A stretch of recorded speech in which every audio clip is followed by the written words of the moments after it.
ಬೆಳಗಾವಿಯ ಕಬ್ಬು ಬೆಳೆಗಾರರ ಹೋರಾಟಕ್ಕೆ ಸರ್ಕಾರ ಮಣಿದಿದೆ. ಸಕ್ಕರೆ ಕಾರ್ಖಾನೆ ಮಾಲೀಕರ ಜೊತೆ ಸಿಎಂ ಸಿದ್ದರಾಮಯ್ಯ ಇವತ್ತು ಸಭೆ ನಡೆಸಿದರು. ಸುದೀರ್ಘ 3 ಗಂಟೆಗಳ ಕಾಲ ಸಭೆ ನಡೆಯಿತು. ಸಭೆಯಲ್ಲಿ ಪ್ರಸ್ತುತ ಸಕ್ಕರೆ ಕಾರ್ಖಾನೆಗಳು ಅನುಭವಿಸ್ತಾ ಇರುವ ಸಮಸ್ಯೆಗಳ ಕುರಿತು ವಿಸ್ತೃತ ಚರ್ಚೆ ಮಾಡಲಾಯಿತು. ಇನ್ನು ಸಕ್ಕರೆ ಕಾರ್ಖಾನೆ ನಡೆಸೋದು ಬಹಳ ಕ್ಲಿಷ್ಟಕರವಾಗಿದೆ. ಸಕ್ಕರೆ, ಎಥನಾಲ್, ವಿದ್ಯುತ್ ಉತ್ಪಾದನೆ ಮಾಡಿದ್ರೂ ನಾವು ಸಂಕಷ್ಟದಲ್ಲಿದ್ದೇವೆ. ನಾವು ಉದ್ಯೋಗ ಸೃಷ್ಟಿಸಿ ಆರ್ಥಿಕತೆಗೆ ಅಪಾರ ಕೊಡುಗೆ ಕೊಡ್ತಿದ್ದೇವೆ. ಆದರೂ ರೈತರಿಂದ ಬೈಗುಳ ತಿಂತಾ ಇದ್ದೇವೆ. ಕೇಂದ್ರದ ನೀತಿಗಳಿಂದಲೂ ನಮಗೆ ನಷ್ಟ ಆಗ್ತಿದೆ ಅಂತ ಸಕ್ಕರೆ ಕಾರ್ಖಾನೆ ಮಾಲೀಕರು ಹೇಳಿದರು. ಕೊನೆಗೂ ರೈತ ಹೋರಾಟಕ್ಕೆ ಸರ್ಕಾರ ಮಣಿದಿದೆ. ರೈತರು ಸಕ್ಕರೆ ಕಾರ್ಖಾನೆ ಮಾಲೀಕರ ಜೊತೆಗಿನ ಸಭೆ ಬಳಿಕ ಸಿಎಂ ಸಿದ್ದರಾಮಯ್ಯ ಸುದ್ದಿಗೋಷ್ಠಿ ನಡೆಸಿದರು. ಇದೇ ವೇಳೆ ಮಾತನಾಡಿದ ಅವರು, ಪ್ರತಿ ಟನ್ ಕಬ್ಬಿಗೆ 3,300 ರೂಪಾಯಿ ಹಣ ನೀಡಲು ನಿರ್ಧಾರ ಮಾಡಲಾಗಿದೆ. ಕಾರ್ಖಾನೆಗಳಿಂದ 3,250 ರೂಪಾಯಿ, ಇನ್ನು ಸರ್ಕಾರದಿಂದ ಹೆಚ್ಚುವರಿಯಾಗಿ 50 ರೂಪಾಯಿ ನೀಡಲಾಗುತ್ತೆ. ಇಡೀ ರಾಜ್ಯಕ್ಕೆ ಅನ್ವಯ ಆಗುವಂತೆ ನಿಗದಿ ಮಾಡಲಾಗಿದೆ ಅಂತ ತಿಳಿಸಿದರು. ಇದೇ ವೇಳೆ ಕಬ್ಬು ಬೆಳೆಗಾರರು ಪ್ರತಿಭಟನೆ ಕೈಬಿಡುವ ಬಗ್ಗೆ ಸಿಎಂ ಭರವಸೆ ವ್ಯಕ್ತಪಡಿಸಿದರು. 50 ರೂಪಾಯಿಯನ್ನ ಶುಗರ್ ಫ್ಯಾಕ್ಟರಿ ಮಾಲೀಕರುಗಳು ಕೊಡ್ತಕ್ಕಂಥದ್ದು, ಇನ್ನು 50 ರೂಪಾಯಿಯನ್ನ ಸರ್ಕಾರ ಕೊಡ್ತಕ್ಕಂಥದ್ದು. ಅಂದರೆ 3,300 ರೂಪಾಯಿ ಪರ್ ಮೆಟ್ರಿಕ್ ಟನ್. ಅಂದರೆ ಏನು DC ಬೆಳಗಾಂನವ್ರು ಹೇಳಿದ್ರು, ಅದಕ್ಕಿಂತ 100 ರೂಪಾಯಿ ಜಾಸ್ತಿ ಒಂದು ಟನ್ನಿಗೆ. ಸೊ ಅದನ್ನು ಕೊಡಬೇಕು ಅಂತೇಳಿ ಎಲ್ಲ ಶುಗರ್ ಫ್ಯಾಕ್ಟ್ರಿ ಮಾಲೀಕರುಗಳಿಗೆ ಹೇಳಿದ್ದೀನಿ. ಬಹುತೇಕವು ಒಪ್ಕೊಂಡಿದ್ದಾರೆ. ನಾನು ರೈತರು ಸಂಕಷ್ಟದಲ್ಲಿದ್ದಾರೆ, ಇಂಥ ಸಂದಿಗ್ಧ ಪರಿಸ್ಥಿತಿಯಲ್ಲಿ ನೀವು ಸಹಾಯ ಮಾಡಬೇಕು, ಸಹಕಾರ ಮಾಡಬೇಕು, ನೀವು ಮುಂದೆ ಬರಬೇಕು ಅಂತೇಳಿ ಅವರಲ್ಲಿ ಮನವಿ ಮಾಡಿದ್ದೇನೆ. ಮತ್ತು ರೈತರಲ್ಲೂ ಕೂಡ ಮನವಿ ಮಾಡ್ತೇನೆ, ನಿಮ್ಮ ಪ್ರತಿಭಟನೆಯನ್ನು ವಾಪಸ್ ತಗೊಂಡು ಕಾನೂನಿನ ವ್ಯವಸ್ಥೆ ಸುಗಮ ಆಗಲಿಕ್ಕೆ ಸಹಕರಿಸಬೇಕು ಅಂತೇಳಿ ಮನವಿ ಮಾಡ್ತೇನೆ.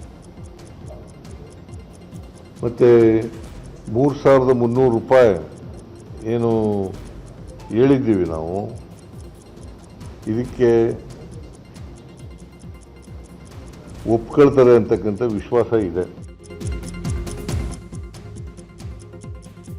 ಇನ್ನು ಸಿಎಂಗೂ ಮುನ್ನ ಮಾತನಾಡಿದ ಸಚಿವ ಎಚ್ ಕೆ ಪಾಟೀಲ್, ರೈತರ ಹಿತದೃಷ್ಟಿಯಿಂದ ಸಭೆ ಮಾಡಿದ್ದೇವೆ. ಕೇಂದ್ರ ಸರ್ಕಾರದ ಮುಂದೆ ನಿಯೋಗ ತೆಗೆದುಕೊಂಡು ಹೋಗುವ ಬಗ್ಗೆ ನಿರ್ಧಾರವಾಗಿದೆ ಅಂತ ಹೇಳಿದರು. ಇತ್ತ ಸಚಿವ ಶಿವಾನಂದ ಪಾಟೀಲ್ ಮಾತನಾಡಿ, ಸರ್ಕಾರ ಒಂದು ನಿರ್ಧಾರಕ್ಕೆ ಬಂದಿದೆ, ಕೇಂದ್ರದ ಪಾತ್ರವೂ ಸಹ ಇದರಲ್ಲಿದೆ, ಹೀಗಾಗಿ ಈ ಬಗ್ಗೆಯೂ ನಿರ್ಧಾರ ಕೈಗೊಂಡಿದ್ದೇವೆ ಅಂತ ಹೇಳಿದರು.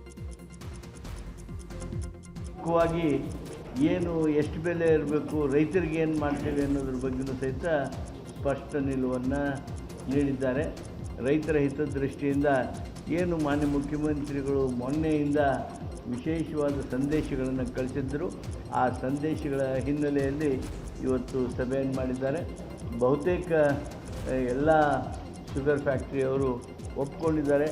ಸನ್ಮಾನ್ಯ ಬೆಳಗಾಂ ಜಿಲ್ಲಾ ಉಸ್ತುವಾರಿ ಸಚಿವರಾಗಿರ್ತಕ್ಕಂಥ ಮಾನ್ಯ ಸತೀಶ್ ಜಾರಕಿಹೊಳಿ ಅವರು ಸಹಿತ ಸಕ್ಕರೆ ಕಾರ್ಖಾನೆಯವರಿಗೆ 3,200 ರೂಪಾಯಿಗೆ ಒಪ್ಪಿದ್ವಿ. ಈಗ ರಾಜ್ಯ ಸರ್ಕಾರ ಅದನ್ನು ಸ್ವಲ್ಪ ಜಾಸ್ತಿ ಮಾಡೋದಕ್ಕೆ ಏನು ಸೂಚನೆ ಕೊಟ್ಟಿದೆ, ಸಲಹೆ ಮಾಡಿದೆ, ಮುಖ್ಯಮಂತ್ರಿಗಳು ರೈತರ ಹಿತದೃಷ್ಟಿಯಿಂದ ಏನು ವಿನಂತಿ ಮಾಡಿಕೊಂಡಿದ್ದಾರೆ ಅದ್ರ ಬಗ್ಗೆ ಅವರ ಅಭಿಪ್ರಾಯವನ್ನು ನೀಡಿ ಅವ್ರನ್ನ ಒಪ್ಪಿಸುವಂಥ ಪ್ರಯತ್ನವನ್ನು ಮಾಡಿದ್ದಾರೆ. ನಿರಂತರವಾಗಿ ರೈತರ ಜೊತೆ ಮತ್ತು ಕಾರ್ಖಾನೆ ಮಾಲೀಕರ ಜೊತೆ ಸಂವಾದ ಮಾಡಿ ಸರ್ಕಾರ ಒಂದು ಹಂತಕ್ಕೆ ಬಂದಿದೆ. ರಾಜ್ಯದ ರೈತರ ಹಿತದೃಷ್ಟಿಯಿಂದ ಮತ್ತು ಕಾರ್ಖಾನೆ ಮಾಲೀಕರ ಹಿತದೃಷ್ಟಿಯಿಂದ ಸವಿಸ್ತಾರವಾಗಿ ವಿಚಾರ ವಿನಿಮಯ ಮಾಡಿ ಒಂದು ಹಂತಕ್ಕೆ ನಾವು ಬಂದಿದ್ದೀವಿ. ಆ ಎಲ್ಲ ವಿಚಾರಗಳನ್ನು ಸನ್ಮಾನ್ಯ ಮುಖ್ಯಮಂತ್ರಿಗಳು ತಮ್ಮ ಎದುರುಗಡೆ ಇರ್ತಾ ಇದ್ದಾರೆ. ಇದರಲ್ಲಿ ಕೇಂದ್ರ ಸರ್ಕಾರದ ಜೊತೆ ಕೂಡ ನಾವು ಸಹಕಾರವನ್ನು ಬಯಸ್ತೀವಿ. ಯಾಕೆಂದರೆ ರಾಜ್ಯದ ರೈತರಂದರೆ ದೇಶದ ರೈತರು, ಅವರಿದ್ದ ದೃಷ್ಟಿಯಿಂದ ನಮ್ಮ ರಾಜ್ಯದ ಸಚಿವರು ಕೂಡ ಇದರಲ್ಲಿ ಭಾಗಿಯಾಗಿ ಕೇಂದ್ರ ಸರ್ಕಾರಕ್ಕೆ ಮನವರಿಕೆ ಮಾಡಿಕೊಡ್ತಕ್ಕಂಥ ಹಿನ್ನೆಲೆಯಲ್ಲಿ ಒಂದು ಪ್ರಯತ್ನವನ್ನು ಮಾಡಬೇಕಂತ ಹೇಳಿ ಎಲ್ಲ ಲೋಕಸಭಾ ಸದಸ್ಯರು ಆದಿಯಾಗಿ ಒಂದು ಹಂತಕ್ಕೆ ನಾವು ಬಂದಿದ್ದೀವಿ. ರಾಜ್ಯ ಸರ್ಕಾರದಿಂದ ಕಬ್ಬಿಗೆ 3,300 ರೂಪಾಯಿ ದರ ಘೋಷಣೆ ಹಿನ್ನೆಲೆ ಬೆಳಗಾವಿಯ ಗುರ್ಲಾಪುರದಲ್ಲಿ ರೈತ ಸಂಘಟನೆಗಳು ಸಂಭ್ರಮಾಚರಣೆ ಮಾಡಿದವು. ಪಟಾಕಿ ಸಿಡಿಸಿ ರೈತರು ಘೋಷಣೆ ಕೂಗಿದ್ರು.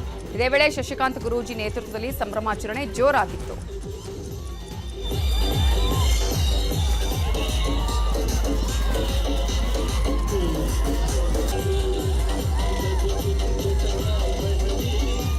ಇನ್ನು ಶಶಿಕಾಂತ್ ಗುರೂಜಿ ಮಾತಾಡಿದ್ದು ರೈತರ ಹೋರಾಟಕ್ಕೆ ಜಯ ಸಿಕ್ಕಿದೆ, ಹೋರಾಟವನ್ನ ವಾಪಸ್ ಪಡಿತೇವೆ ಅಂತ ಹೇಳಿದ್ರು.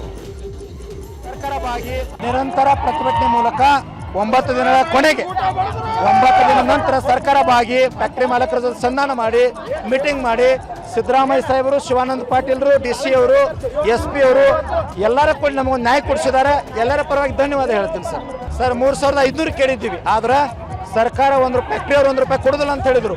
ಅವಾಗ ನಮಗೊಂದು ಭಯ ಶುರುವಾಗಿತ್ತು, ಇವ್ರನ್ನ ಯಾವ ರೀತಿ ಭಾಗಿಸೋದು, ಚಳವಳಿ ಹೆಂಗೆ ಮಾಡೋದು. ಅವಾಗ ಶಿವಾನಂದ ಪಾಟೀಲ್ರು 2 ದಿನ ಸಮಯ ಕೇಳಿದ್ರು. ನಿನ್ನೆ ಸಮಯ ಕೊಟ್ಟು ಕಳಿಸಿವಿ. ಆದ್ರೆ ಅವ್ರು ಹೇಳಿದ್ರು ಸರ್ಕಾರ ಜೊತೆ ಚರ್ಚೆ ಮಾಡಿ ಮೀಟಿಂಗ್ ಮಾಡಿ ಮುಂದೂರು ಘೋಷಣೆ ಮಾಡಿದಾರೆ.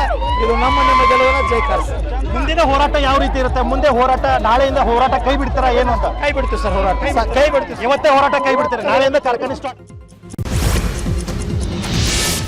ಇನ್ನು ಸಕ್ಕರೆ ಕಾರ್ಖಾನೆ ಮಾಲೀಕರ ಜೊತೆ ಸಭೆ ನಡೆಸಿದ ಬಳಿಕ ಸಿಎಂ ಸಿದ್ದರಾಮಯ್ಯ ರೈತ ಮುಖಂಡರ ಜೊತೆ ಸಭೆ ನಡೆಸಿದ್ರು. 15-18 ಸಂಘಟನೆ ರೈತರು ಮಾತ್ರ ಸಭೆಯಲ್ಲಿ ಭಾಗಿಯಾಗಿದ್ರು.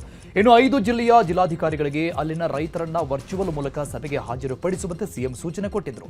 ಇನ್ನು 46 ಸಂಘಟನೆ ಮುಖಂಡರ ಪೈಕಿ 18 ಮುಖಂಡರು ಮಾತ್ರ ಈ ಸಭೆಯಲ್ಲಿ ಭಾಗಿಯಾಗಿದ್ರು. ಇನ್ನು ರೈತರ ಸಭೆಯಲ್ಲಿ ಸಕ್ಕರೆ ಕಾರ್ಖಾನೆ ಮಾಲೀಕರ ಸಭೆಯಲ್ಲಿ ಕೈಗೊಂಡ ನಿರ್ಧಾರದ ಬಗ್ಗೆ ಆ ರೈತರಿಗೆ ಸಿಎಂ ಮಾಹಿತಿ ಕೊಟ್ಟರು. ಇನ್ನು ರೈತರ ಸಭೆಯಲ್ಲೂ ಕೂಡ ಯಾವುದೇ ನಿರ್ಧಾರಕ್ಕೆ ಬರಲಾಗಿಲ್ಲ ಎನ್ನಲಾಗಿದೆ. ಸಕ್ಕರೆ ಕಾರ್ಖಾನೆ ಮಾಲೀಕರ ಸಭೆಯಲ್ಲಿ ಯಾವುದೇ ರೀತಿಯಾದಂತಹ ಒಂದು ನಿರ್ಧಾರಕ್ಕೆ ಬರಲಾಗಿಲ್ಲ ಅಂತ ಹೇಳಿದಂತಹ ಸಂದರ್ಭದಲ್ಲಿ ಸರ್ಕಾರ ಹೇಳಿದಂತಹ ಕೆಲವೊಂದು ಸಲಹೆಗಳಿಗೆ ಸಕ್ಕರೆ ಕಾರ್ಖಾನೆ ಮಾಲೀಕರು ಒಪ್ಪಿಲ್ಲ ಎನ್ನಲಾಗಿದೆ. ಇನ್ನು ಸಭೆಯಲ್ಲಿ ಒಮ್ಮತ ಮೂಡಿಲ್ಲ ಅನ್ನುವ ಮಾತುಗಳು ಕೇಳಿಬಂದಿದ್ದು, ಸಭೆ ಬಳಿಕ ಮಾತಾಡಿರೋ ಸಕ್ಕರೆ ಕಾರ್ಖಾನೆ ಮಾಲೀಕರು ಸಭೆಯಲ್ಲಿ ಯಾವುದೇ ನಿರ್ಧಾರ ಆಗಿಲ್ಲ ಅಂತ ಹೇಳಿದ್ರು. ಇನ್ನು ಸಿಎಂ ಜೊತೆಗೆ ಸಭೆ ಬಳಿಕ ವಿಧಾನಸೌಧದಲ್ಲಿ ಸಕ್ಕರೆ ಕಾರ್ಖಾನೆ ಮಾಲೀಕರು ಪ್ರತ್ಯೇಕ ಸಭೆ ಮಾಡಿದ್ರು. ಬೆಲೆ ಏರಿಕೆಯಿಂದ ಕಾರ್ಖಾನೆಗೆ ಆಗುವ ಲಾಭ ನಷ್ಟದ ಕುರಿತು ಸಭೆಯಲ್ಲಿ ಚರ್ಚೆ ಮಾಡಲಾಗಿದೆ ಎನ್ನಲಾಗಿತ್ತು. ಇನ್ನು ಸರ್ಕಾರಕ್ಕೆ ತಮ್ಮ ನಿರ್ಧಾರ ತಿಳಿಸಲು ಸಕ್ಕರೆ ಕಾರ್ಖಾನೆ ಮಾಲೀಕರು ಸಭೆ ನಡೆಸಿದ್ರು. ನಂತರ ರೈತರ ಬೇಡಿಕೆಗಳಿಗೆ ಒಪ್ಪದ ಕಾರ್ಖಾನೆ ಮಾಲೀಕರನ್ನ ಒಪ್ಪಿಸಲು ಸಿಎಂ ಕಸರತ್ತು ಮಾಡಬೇಕಾಯಿತು. ಕಾರ್ಖಾನೆ ಮುಚ್ಚುತ್ತೇವೆ, ನೀವು ಹೇಳಿದಷ್ಟು ಕೊಡೋದಕ್ಕಾಗಲ್ಲ ಅಂತ ಕಾರ್ಖಾನೆ ಮಾಲೀಕರು ಪಟ್ಟು ಹಿಡಿದಿದ್ರು. ಬೆಳಗಾವಿಯ ಹತ್ತರಗಿಯಲ್ಲಿ ರೈತರು ಪ್ರತಿಭಟನೆ ನಡೆಸ್ತಾ ಇದ್ರು. ರಾಷ್ಟ್ರೀಯ ಹೆದ್ದಾರಿಯಲ್ಲಿ ರಸ್ತೆ ತಡೆ ನಡೆಸಲು ರೈತರು ನಿರ್ಧಾರ ಮಾಡಿದ್ರು. ಆದರೆ ಹೆದ್ದಾರಿ ತಡೆಗೆ ಅನುಮತಿ ನೀಡದ ಪೊಲೀಸರು ರೈತರನ್ನ ವಶಕ್ಕೆ ಪಡೆದರು. ಇನ್ನು ಇದೇ ವೇಳೆ ಘರ್ಷಣೆ ಉಂಟಾಗಿದೆ. ರಾಷ್ಟ್ರೀಯ ಹೆದ್ದಾರಿ ಬಳಿಯಲ್ಲಿ ರೈತರ ಪ್ರತಿಭಟನೆಯಲ್ಲಿ ಕಲ್ಲು ತೂರಾಟ ಕೂಡ ಉಂಟಾಯಿತು. ಇನ್ನು ಪೊಲೀಸರ ಮೇಲೆ ಉದ್ರಿಕ್ತರ ಗುಂಪು ಕಲ್ಲು ತೂರಾಟ ಮಾಡಿತು. ಕಲ್ಲು ತೂರಾಟದ ಬಗ್ಗೆ ರೈತ ಸಂಘದ ಗೌರವ ಅಧ್ಯಕ್ಷ ಶಶಿಕಾಂತ್ ಗುರೂಜಿ ಪ್ರತಿಕ್ರಿಯೆ ಕೊಟ್ಟಿದ್ದು, ಕಲ್ಲು ತೂರಾಟ ನಡೆಸಿದವರು ಯಾರೂ ಸಹ ನಮ್ಮ ಸಂಘಟನೆಯವರಲ್ಲ. ಕಿಡಿಗೇಡಿಗಳು ನಮ್ಮ ಹೋರಾಟದ ದಿಕ್ಕು ತಪ್ಪಿಸಲು ಪ್ರಯತ್ನ ಪಡುತ್ತಿದ್ದಾರೆ. ಕಲ್ಲು ತೂರಾಟ ನಡೆಸಿದ ಕಿಡಿಗೇಡಿಗಳನ್ನ ಕೂಡಲೇ ಅರೆಸ್ಟ್ ಮಾಡಬೇಕು. ರಾಜಕೀಯ ದುರುದ್ದೇಶದಿಂದ ಇವತ್ತಿನ ಘಟನೆ ನಡೆದಿದೆ ಅಂತ ಹೇಳಿದರು. ಇನ್ನು ಕಲ್ಲು ತೂರಾಟದ ಬಗ್ಗೆ SP ಭೀಮಾಶಂಕರ್ ಗುಳೇದ್ ಕೂಡ ಪ್ರತಿಕ್ರಿಯೆ ಕೊಟ್ಟರು. ರೈತರನ್ನ ರಸ್ತೆ ತೆರವು ಮಾಡುವ ಸಂದರ್ಭದಲ್ಲಿ ಅಪಾರ್ಥವಾಗಿ ಕಲ್ಲು ತೂರಾಟವಾಗಿದೆ. 6 ಜನ ಪೊಲೀಸರಿಗೆ ಗಾಯ ಆಗಿದೆ. ಕಲ್ಲು ತೂರಾಟ ಸಂದರ್ಭದಲ್ಲಿ ಪರಿಸ್ಥಿತಿ ಉದ್ವಿಗ್ನವಾಗಿತ್ತು. ಪೊಲೀಸರು ತಾಳ್ಮೆ ವಹಿಸಿದ್ರು, ಬಲಪ್ರಯೋಗ ಮಾಡಿಲ್ಲ ಅಂತ ಹೇಳಿದರು.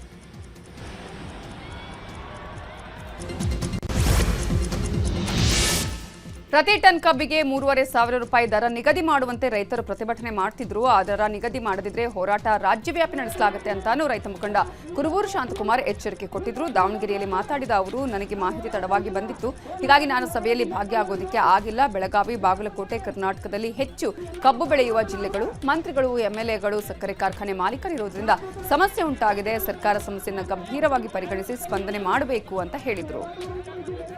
ಹಾವೇರಿಯಲ್ಲಿ ರೈತ ಮುಖಂಡ ಕೋಡಿಹಳ್ಳಿ ಚಂದ್ರಶೇಖರ್ ಮಾತಾಡಿದ್ದು, ಕಬ್ಬು ಬೆಳೆಗಾರರ ಹೋರಾಟ ಇನ್ನೂ ತೀವ್ರವಾಗಲಿದೆ. ಪ್ರಧಾನಮಂತ್ರಿಗಳಿಗೆ ಪತ್ರ ಬರೆದ ತಕ್ಷಣ ರೈತರಿಗೆ ಸಮಾಧಾನ ಆಗತ್ತಾ? ಈ ಹಿಂದೆ 150 ರೂಪಾಯಿ ಹೆಚ್ಚುವರಿ, ಸರ್ಕಾರದಿಂದ 350 SAP ಘೋಷಿಸಿದ್ರಿ. ಆ ಸಮಯದಲ್ಲಿ ಮಹಾರಾಷ್ಟ್ರಗಿಂತ ಅತಿ ಹೆಚ್ಚಿನ ಬೆಲೆ ನಮಗೆ ಸಿಕ್ಕಿತ್ತು. ಸರ್ಕಾರ ರಾಜಕಾರಣಿಗಳ ಪರವಾಗಿ ಲಾಬಿ ಮಾಡ್ತಿದ್ಯಾ?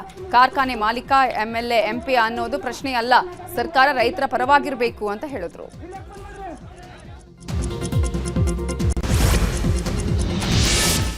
ಇತ್ತ ಬಿಜೆಪಿ ನಾಯಕರು ಕೂಡ ರೈತರ ಹೋರಾಟಕ್ಕೆ ಬೆಂಬಲ ನೀಡಿದ್ರು. ಅನೇಕ ಬಿಜೆಪಿ ನಾಯಕರು ರೈತರ ಹೋರಾಟದ ಬಗ್ಗೆ ಪ್ರತಿಕ್ರಿಯೆ ಕೊಟ್ಟಿದ್ದು, ಸರ್ಕಾರದ ವಿರುದ್ಧ ಕಿಡಿಕಾರಿದ್ರು. ರಾಜ್ಯಸಭಾ ಸದಸ್ಯ ಈರಣ್ಣ ಕಡಾಡಿ, ಕೇಂದ್ರ ಸಚಿವ ಸೋಮಣ್ಣ ಹಾಗೂ HD ಕುಮಾರಸ್ವಾಮಿ ಕೂಡ ಸರ್ಕಾರದ ವಿರುದ್ಧ ಕಿಡಿಕಾರಿದ್ದಾರೆ.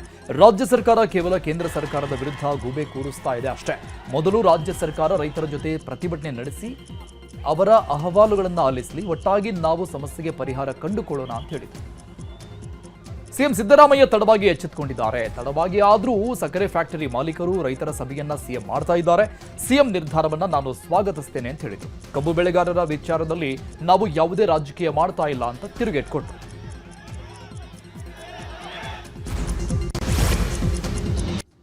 ಈಗ ರಾಜ್ಯದ ವಿದ್ಯಮಾನಗಳನ್ನು ನೋಡೋಣ.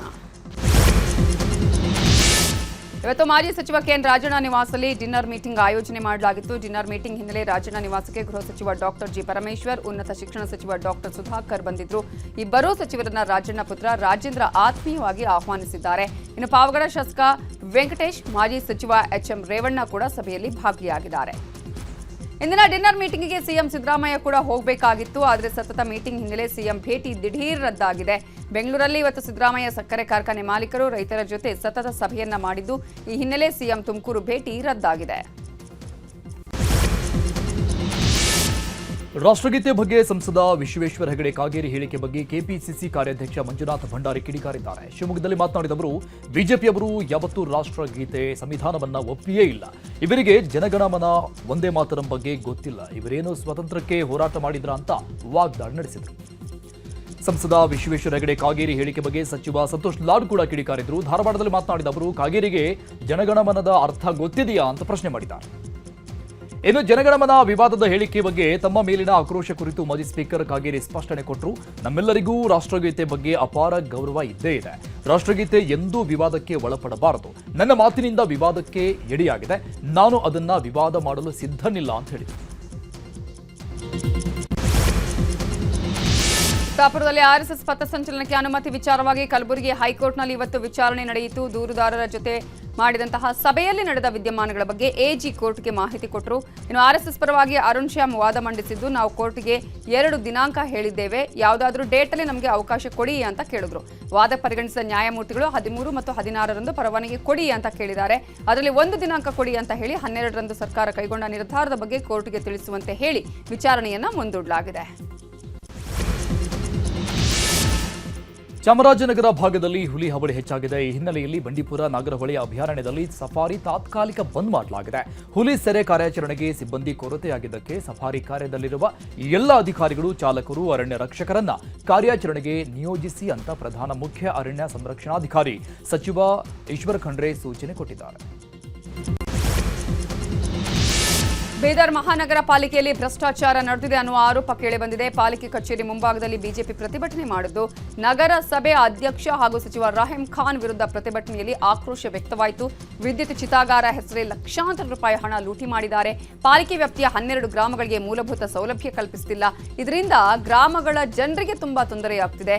ಶೀಘ್ರವೇ ಗ್ರಾಮಗಳಿಗೆ ಮೂಲಸೌಕರ್ಯ ಒದಗಿಸಬೇಕು. ಭ್ರಷ್ಟಾಚಾರದ ಕುರಿತು ತನಿಖೆ ನಡೆಸುವಂತೆ ಪ್ರತಿಭಟನಾಕಾರರು ಒತ್ತಾಯಿಸಿದ್ದಾರೆ.